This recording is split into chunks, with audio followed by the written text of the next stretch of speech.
Halo para netizen gue kembali lagi di channel Kacang ini.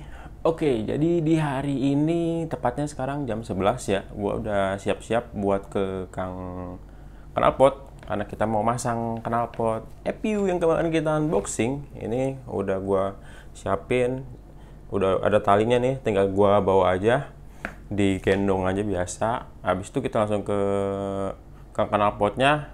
Kita bakal pergi ke GVM. Jadi kalau misalnya kalian yang tinggal di Surabaya pasti tahu daerah mananya, lokasinya mana. Nanti gue kasih lokasinya juga di bawah. Jadi BTW ini juga tempat gue bikin knalpot yang custom. Jadi ya gitulah pokoknya. Jadi knalpot yang gue pakai sekarang kan GVM. Nah kita bakalan ke GVM buat masang nih knalpot. Semoga dia ada jual ininya ya, mangkoknya ya. Jadi kalau misalnya ada kan enak tinggal pasang. Kalau misalnya bikin lama lagi takutnya jadinya kesorean, karena gue ini agak siang-siang ya. Dan akhir-akhir ini tuh kalau sore-sore di Surabaya tuh bakalan hujan. Jadi semoga aja nggak hujan. Jadi kita langsung let's go aja. Gue udah nggak sabar, gue juga udah rapih. Jadi kita langsung ciao.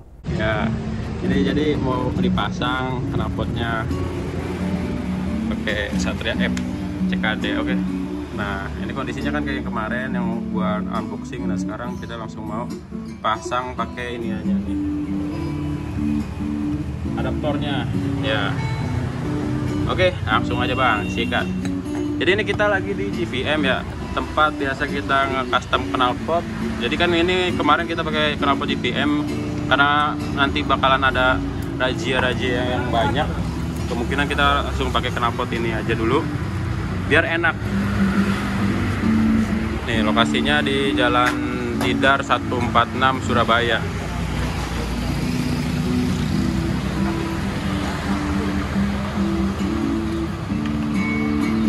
Ini udah jadi langganan gue kalau misalnya mau ngebenerin knalpot guys ya. Di Surabaya lokasinya. Nah ini lagi proses pemotongan adaptor atau bracket knalpotnya ya, karena di sini adaptornya masih kurang pas sedikit. Karena di sini gue pengen bikin simple aja ya, jadi adaptornya nggak usah dimasuk-masukin ke saringan.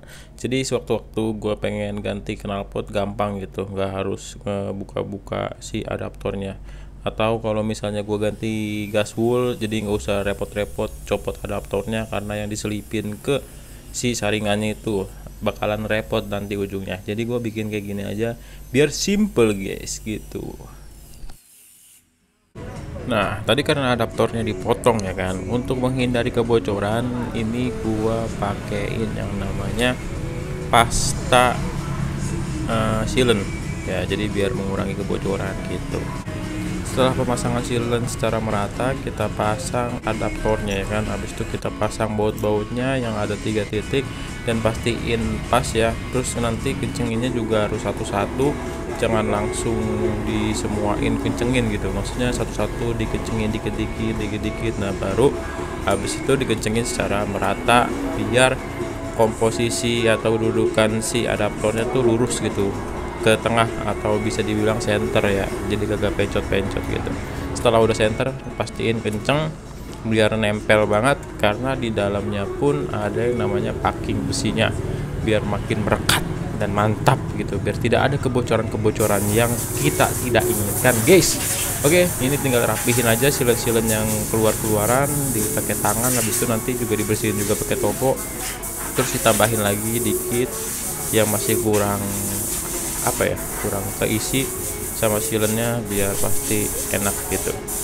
Nah ini kan setelah sudah ke sealant semua, bagian sisi-sisi yang tidak ingin ada kebocoran dipastiin jangan banyak-banyak, dan juga nggak boleh sedikit juga, nanti kan karena tekanan dari knalpot itu kan cukup besar, jadi kita harus mastiin sealannya keisi semua atau padat lah. Dan habis itu kita langsung bersihin pakai topo biar kelihatan rapih sebelum kering. Oke guys, kita lanjut. Ini setelah sudah dipasang bracketnya, kita langsung pasang aja kayak masang knalpot biasa. Ini apa ya bahasa kerennya ya, bracket ya, bracket lah pokoknya lah buat nyambungin. Nanti paling kedudukannya nanti kita bakal ganti juga sih, karena katanya agak munduran knalpotnya. Tapi it's okay, so far so good. Dan ini kita langsung mau dieksekusi aja knalpotnya guys ya. Kayak biasa aja kita mau ngeganti knalpot ya kan. Tinggal copotin per-pernya, tinggal kita buka baut bracketnya. Habis itu kita langsung pasang. Dan nanti yang akan kita ubah yaitu bracket si dudukan knalpot yang udah pernah kita bilang bahwa itu adalah hal yang tadi gua udah jelasin bahwa itu yang bakalan diganti gitu.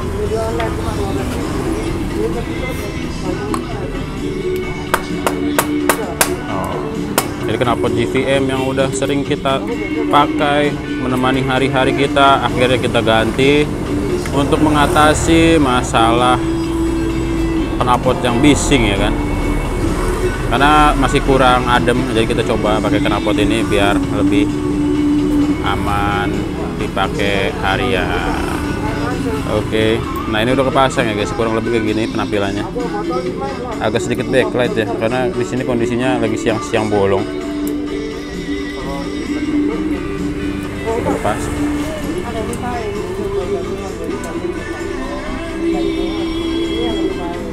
Nah, di sini kita lanjut proses pemasangan bracket untuk knalpotnya ya, pegangan knalpotnya. Dan ini gue ganti jadi yang baru biar lebih rapi aja gitu penggunaan bracket untuk knalpotnya. Nah, ini proses pengerapihan atau apa ya namanya ya, pembentukan, yang dimana tadi kita sudah menentukan titik baut-baut di mana aja, habis itu kita tinggal bentuk aja biar terlihat lebih rapi lagi. Dan di sini kita menggunakan plat yang cukup tebal yaitu 2,5 mili.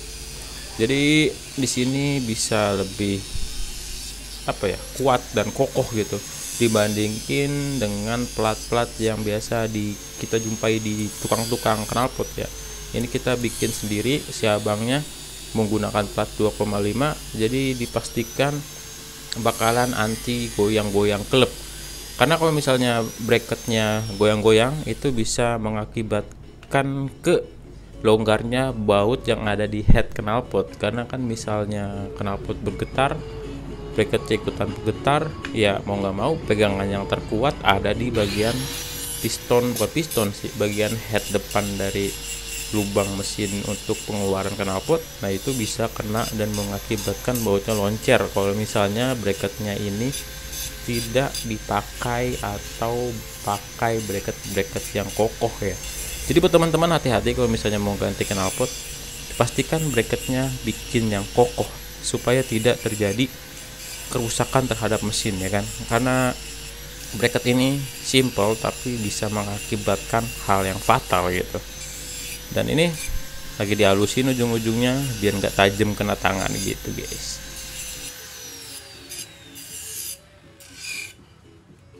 Oke guys, akhirnya kita sudah sampai di tempat rumah kita tercinta atau mes kita tercinta di kota ini. Akhirnya kita bisa dilihat bahwa knalpotnya sudah terpasang di Supra kita. Dan ini saatnya kita mendengarkan suaranya. Karena sebelumnya tadi gue udah mendengarkan di sana, di bengkelnya. Cuman kurang kondusif ya. Jadi gue pengen memberikan suara yang terbaik untuk para netizen-netizenku.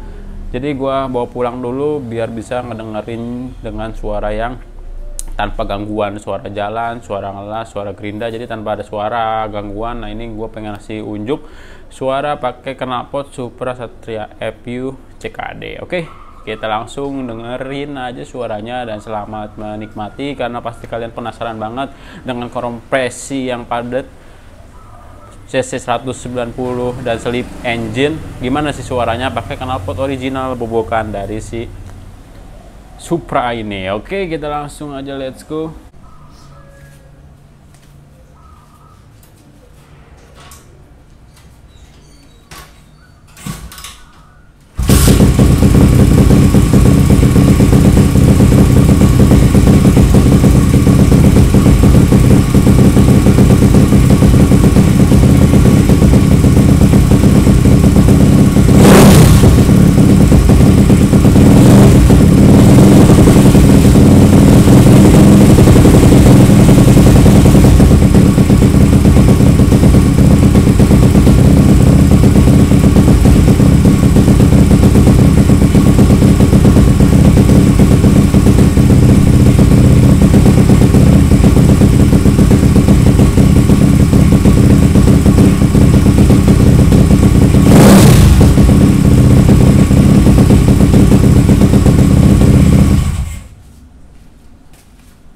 Dan ya, begitulah suara dari knalpot Satria FU-CKD bobokan standar bobokan corong ya. Jadi bentuknya corong, habis itu saringannya setengah baru keluar. Dan gimana suaranya? Apakah enak? Kalau kata gua ini jauh lebih baik untuk menghadapi hari-hari, untuk menghadapi peraturan-peraturan yang ada yang di jalanan, biar tidak mengganggu warga sekitar juga. Jadi suaranya bakalan sedikit ngeblar ketika kita agak sedikit ngegas. Kalau misalnya suaranya nggak digas itu lebih enak saat idle-nya. Oke. Dan kalau misalnya kalian suka konten-konten kita ngetes knalpot seperti ini, terus aja di kolom komentar. Cuman ini bakalan gue pakai untuk jadi daily user knalpot gue harian, karena ini jauh lebih baik pakai ini dibandingkan pada pakai knalpot yang JVM. Dan seperti biasa, tangan karya dari mas-mas yang ada di JVM tidak pernah mengecewakan gua, selalu memberikan yang terbaik. Walaupun harganya tuh sedikit mahal, tapi dia memberikan harga untuk kualitas. Jadi kalau misalnya anak-anak Surabaya yang pengen kesini, tinggal datang aja ke Jalan Tidar. Tadi alamatnya udah gua tulis, tinggal datangin aja. Kalau kalian tinggal di Surabaya, itu worth it atau rekomendasi dari gua untuk kalian memberikan modif-modif knalpot gitu, karena dia yang terbaik lah kalau kata gue ya. Karena gue kan orang Jakarta datang ke Surabaya, nah menurut gue itu adalah memberikan hal yang terbaik di JVM, karena dia tidak melihat gue orang mana, dia selalu memberikan hasil karya yang terbaik. Oke, sampai jumpa di next video. Gue Dwiki Hidayat pamit, bye bye.